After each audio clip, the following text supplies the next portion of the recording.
Hello भाई लोग, ये जॉम 100 बकेट लिस्ट अपडेट का तीसरा एपिसोड है। अगर आपने इसके पिछले एपिसोड के वीडियोस नहीं देखे हैं तो उन्हें जरूर देख लीजिए, उनके लिंक आपको डिस्क्रिप्शन में मिल जाएगा। थर्ड एपिसोड के स्टार्ट में हम एक क्लब को देखते हैं जिसमें एक बच्ची रो रही थी क्योंकि उसके पेरेंट्स को जॉम्बी ने मार दिया था और वो बहुत डरी हुई थी। इस क्लब का मैनेजर सो उसे शांत कराता है, कहता है कि उससे डरने की कोई बात नहीं है। इसके बाद ये लोग कुछ हथियार लेकर बाहर जाते हैं और जॉम्बी को मारने लगते हैं और उन्हें क्लब में जाने से रोकने की कोशिश करते हैं। इधर हम देखते हैं कि अकीरा भी अपने दोस्त केंचो से मिलने इसी एरिया में आया था। इसके बाद कहानी कुछ घंटों पीछे जाती है। अकीरा को अब काम पर नहीं जाना था तो वो अब किसी भी तरह की दाढ़ी रख सकता था। अकीरा अब मार्कर से अपने चेहरे पर दाढ़ी बना लेता है, पर उसमें वो अच्छा नहीं लगता तो वो क्लीन शेव भी कर लेता है और बढ़िया दाढ़ी उग आने वाली लाइन को अपनी लिस्ट से हटा देता है। अकीरा सोचता ही रह जाता है कि आज दिन में उसे क्या करना चाहिए, पर तभी उसके मोबाइल में नोटिफिकेशन आता है।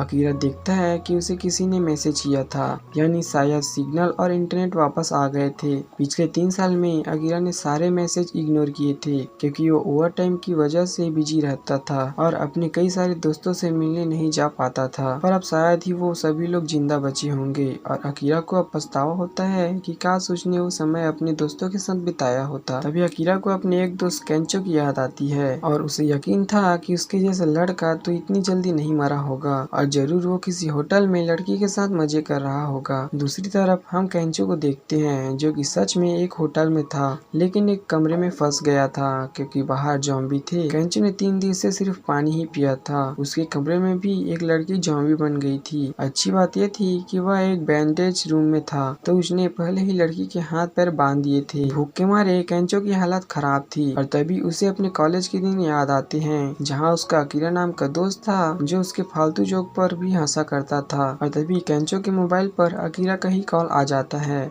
उन्हें मिले हुए 1 साल हो गया था। अकीरा केंचो से पूछता है कि वो इस समय कहाँ है और वो उसे लेने आ रहा है। केंचो बोलता है कि ये नामुमकिन है क्योंकि ये पूरा होटल ज़ॉम्बी से भरा हुआ है। अकीरा को इससे फर्क नहीं पड़ता और वो अपनी बुलेट पर केंचो की तरफ निकल जाता है। अकीरा और केंचो कॉलेज फ्रेंड थे और 4 साल तक रग्बी में साथ खेलते थे। केंचो काफी हैंडसम और फनी लड़का था और अकीरा का सबसे करीबी दोस्त था। इनकी मुलाकात 1 साल पहले ही हुई थी जब अकीरा अपने काम के बोझ तले दबा हुआ था। केंचो एक स्टेट एजेंट बन गया था क्योंकि उसे बात करना अच्छे से आता था तो वो अपनी जॉब से अच्छे पैसे कमा रहा था और वो एक मॉडल को डेट भी कर रहा था। अकीरा की लाइफ झंड हो रखी थी तो उसे केंचो की बातों में कोई इंटरेस्ट नहीं था। केंचो अकीरा को सलाह देता है कि उसे अपनी जॉब और उस घटिया कंपनी को छोड़ देना चाहिए। कोई पागल ही होगा जो ऐसा नहीं करेगा। अब अकीरा उसकी बात नहीं मानता और उस पर भड़क जाता है। कहानी वापस प्रेजेंट में आ जाती है। हम उस मैनेजर को देखते हैं जो कि अकेला ही जिंदा रह गया था। जॉम्बी उसे मारने उसी की तरफ बढ़ रहे थे लेकिन तभी पास में कोई शोर होने लगता है और जॉम्बी वापस मुड़कर उस शोर की तरफ भागने लगते हैं और मैनेजर की जान बच जाती है। इधर होटल से भी सभी जॉम्बी उस शोर की तरफ जाने लगते हैं। ये शोर एक कार का था जिसका हॉर्न अकीरा ने जाम कर दिया था। ढेर सारे जॉम्बी उस कार को घेर लेते हैं और आग लगने से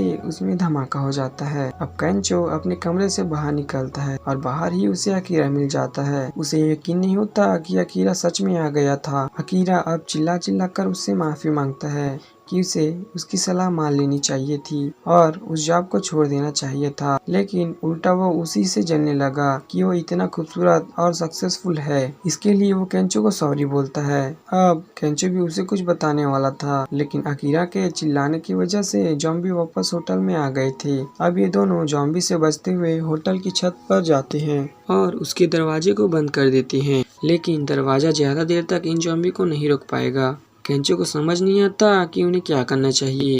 अब अकीरा बोलता है कि वो लोग यहाँ से सीधा सामने वाली बिल्डिंग पर कूद जाएंगे।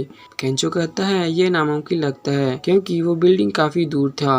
अकीरा कहता है कि ये तो कूदने पर ही पता चलेगा। इसके बाद अकीरा तेजी से दौड़कर जंप मारता है और उस दूसरी वाली बिल्डिंग की छत पर जाकर गिरता है। अकीरा के मुंह से खून निकलने लगता है पर वो ठीक था। अब वो केंचो को भी छलांग लगाने को कहता है पर केंचो को डर लग रहा था। वो अकीरा से माफी मांगते हुए कहता है कि उससे ये नहीं होगा, लेकिन मरने से पहले वो अकीरा से कुछ कहना चाहता था। असल में केंचो को भी अपनी जॉब पसंद नहीं थी। वो रोज अपने चेहरे पर स्माइल रख के लोगों से झूठ बोलता था और उन्हें बुरे कॉन्ट्रैक्ट्स दिलवाता था ताकि उनकी कंपनी को फायदा हो सके। मॉडल्स को डेट करना, बड़े बड़े लोगों से मिलना, इन सभी कामों से उसे कभी खुशी नहीं मिली थी। वो तो बस खुश होने का दिखावा कर रहा था। इसके लिए वो भी अकीरा से माफी मांगता है। केंचो आगे कहता है कि वह ऐसी जॉब करना चाहता था जिससे वो अपने क्लाइंट को हंसा सके। असल में वह एक कॉमेडियन बनना चाहता था, जिस पर अकीरा कहता है कि अपनी जॉब छोड़ दो और अभी अपने मन का काम करो। अब अकीरा की बातें सुनकर केंचो जोश में आ जाता है और पीछे ज़ॉम्बी भी दरवाजा तोड़कर अंदर आ गए थे। केंचो तेजी से भागकर जंप करता है और हवा में ही अपने सारे कपड़े फाड़ देता है। उसे नंगा देखकर अकीरा जोरों से हंसने लगता है, जैसे वो पहले हंसा करता था। पर केंचो दूसरी छत पर नहीं पहुंच पाता और बिल्डिंग की छत से लटक जाता है। उसके हाथ छूटने लगते हैं और वो सोचता है कि क्या सच में वह नंगा मर जाएगा, लेकिन अकीरा उसका हाथ पकड़कर उसे ऊपर खींच लेता है। लेकिन उसकी गोटियां घिस गई थी, जिससे केंचो जोर से चिल्लाने लगता है। शाम को ये लोग इसी छत पर डेरा लगा लेते हैं और कुछ पीने का सामान भी ले आते हैं। साथ ही अब अकीरा भी केंचो की तरह नंगा हो गया था। केंचो को नंगा होकर मजाक करना हमेशा से पसंद था। दोनों इधर उधर की बात करने लगते हैं और बियर पीते हैं और यहीं पर थर्ड एपिसोड खत्म हो जाता है।